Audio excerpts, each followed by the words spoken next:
He is a huge disappointment. I don't like him very much. We failed this one too many times.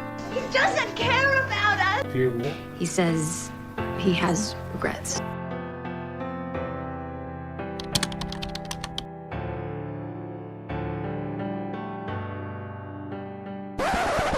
You ever notice how no regrets has become the motivational equivalent of I'm fine after a mental breakdown? Everywhere you look, t-shirts, tattoos, Instagram captions, no regrets. And yet statistically, 76% of people admit they have at least one major regret. So either 3/4 of humanity are liars, or the other quarter are too busy repressing their emotions to notice. Liars.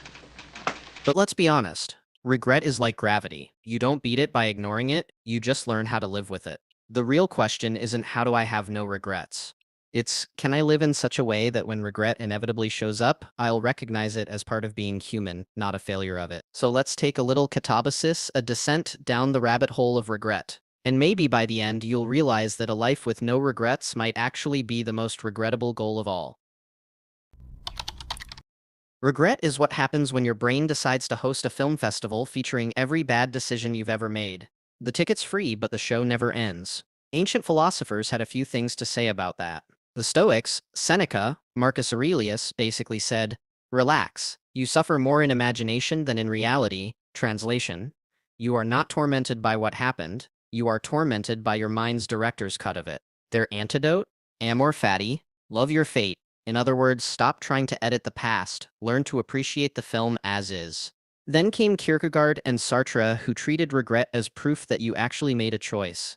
If you never regret anything, you probably never made any real decisions. Regret, they said, is the receipt that proves you were free to choose. Meanwhile, the Buddhists were sitting quietly in the corner like, you are all suffering because you're attached to alternate realities. Regret to them is clinging to a version of life that doesn't exist anymore. Let it go. The only moment that's real is this one. And Nietzsche, ever the optimist, told us that what doesn't kill us makes us stronger. So, technically your biggest regrets are just emotional weight training. Painful, yes. But maybe the soreness is proof of growth. Now, psychology joined the conversation centuries later and said, well, actually, there are two kinds of regret. There's regret of action, the dumb things you did, and regret of inaction, the things you never did. Turns out, the second one hurts more, because time dulls the pain of doing, but sharpens the sting of what if. We also have this little mental quirk called the Zeigarnik effect. Unfinished stories stick in your head. The jobs you quit too early, the love you didn't confess, the trip you postponed indefinitely, your brain files those under to be continued, but life never greenlights the sequel, so it's not that you are bad at moving on, it's that your brain literally refuses to roll the credits. Back in the day, regret was simple. You lived in one village, married one person, and died in the same 10-mile radius. Choices were limited, so were regrets. Then came the Industrial Revolution, and apparently capitalism said, congratulations, you can now regret an infinite number of things. Fast forward to today. Welcome to the paradox of choice. You can scroll through 3,000 potential partners, 5,000 career paths, and 10,000 online courses and still feel like you picked wrong. Barry Schwartz calls it decision paralysis. So paralysis is a consequence of having too many choices. I call it Netflix syndrome. The more options you have, the less likely you are to pick anything, and the more you'll hate what you finally pick. And then, because we apparently weren't miserable enough, social media came along to remind us that everyone else's life looks perfect. Everyone's smiling, successful, and constantly traveling. Meanwhile, you are sitting in bed eating cereal at 2 p.m. thinking, maybe I should have started a crypto business in 2017. It's not your fault. You are just living in an optimization culture, a world where you are told to maximize every single decision. Career, partner, city, diet, mindset, every choice becomes a test, and no matter what you pick, someone online will convince you you've failed. So yes, regret has gone from a quiet whisper to a full-blown background noise of modern existence. And the cruel irony? We have more freedom than any generation in history, and yet we've never felt more trapped by our own choices. Bronnie Ware, a palliative nurse, once asked people on their deathbeds what they regretted most. And not one person said, I wish I had posted more on LinkedIn. Instead, the answers were hauntingly human. I wish I had the courage to live true to myself. I wish I hadn't worked so hard. I wish I had expressed my feelings. I wish I had stayed in touch with my friends. I wish I had let myself be happier. 5 sentences that summarize the entire human condition. So the people I was caring for were those who knew they were ill and they're in their last 3 to 12 weeks of their life, and they knew they were dying, so they'd gone home to die, and I was there in their home.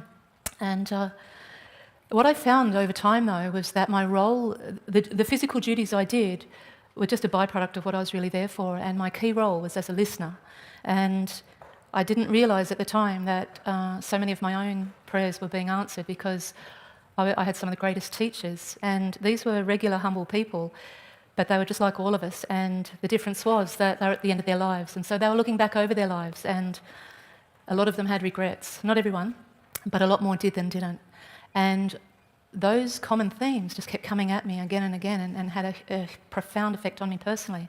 Daniel Pink in his research broke regrets down into 4 categories: foundation regrets, neglecting health or finances; boldness regrets, not taking the leap; moral regrets, betraying your own ethics; and connection regrets, letting relationships fade. The kicker? He found that properly processed regret isn't toxic, it's instructive. When you look at regret without flinching, it becomes data. Painful data, but data nonetheless. I decided to spend a couple of years studying it. And one of the things that I did is I went back and I looked at about 50 years of social science on regret. And here's what it tells you. I'll save you the trouble of reading a half century of social science. The research tells us that everybody has regrets. Regrets make us human. Truly, the only people without regrets are 5-year-olds, people with brain damage, and sociopaths. The rest of us, we have regrets. And if we treat our regrets right, and that's a big if, but there are ways to do it, regrets can actually make us better. They can improve our decision-making skills, improve our negotiation skills, make us better strategists, make us better problem solvers, enhance our sense of meaning if we treat them right. And the good news is that there's a systematic way to do that. Psychologist Amy Somerville called it counterfactual thinking, imagining alternate realities. If only I had... What if I hadn't? The problem isn't imagining, it's looping. The trick is turning regret from a rerun into a documentary. Here's what I learned, and here's how it shaped me. And Professor Hal Hirschfield's research found something equally tragic. Our brains view our future selves as strangers. That's why we make short-term decisions that our older selves will absolutely hate us for. In other words, the more the future self looked like another person on a neural level, the less likely people would be to save for that future self. So maybe the key to living without regret isn't just better choices, it's learning to actually care about the person we'll become. Alright, theory's cute. But how do we actually live with fewer regrets? Let's get stupidly practical. Step 1. Clarify your core values. Write down your top 5. Then try living by them for a week. Spoiler, you'll immediately realize how often your daily actions contradict what you claim to care about. But that's the point. Awareness is the start of integrity. Step 2. Shift from outcome to process. Stop obsessing over whether you made the right choice. Ask instead, did I make the best choice I could with what I knew? That simple reframe can save you years of mental gymnastics. Step 3. Use the Bezos regret-minimization framework. Project yourself to age 80. Ask, will I regret not trying this? It's cliché, but effective. Most people regret the dreams they never chased, not the ones that failed spectacularly. Step 4. Practice self-compassion. When you mess up, and you will, treat yourself like a friend, not a courtroom defendant. Say, given who I was and what I knew, I did my best. You'd be amazed how healing basic kindness can be. Step 5. Convert regret into action. Unsent message? Send it. Unwritten idea? Write it. Unfinished project? Start small. Regret doesn't vanish through reflection, it dissolves through movement. Step 6. Accept closed-door regrets. Some things are simply over. The apology window expired. The opportunity passed. But even here, meaning can exist. Viktor Frankl said we can't control events, only the meaning we assign them. Suffering has a meaning only and solely under the condition that you cannot remove the cause of suffering. What counts and matters then is the attitude you adopt to an unchangeable fate, to an unchangeable situation. You may and have to change your attitude. So rewrite the narrative. Because I failed there, I became more empathetic here. That's not denial, that's integration. Step 7. Adopt the hell yes or no filter. If it's not a clear hell yes, it's probably a no, because life's too short for lukewarm commitments.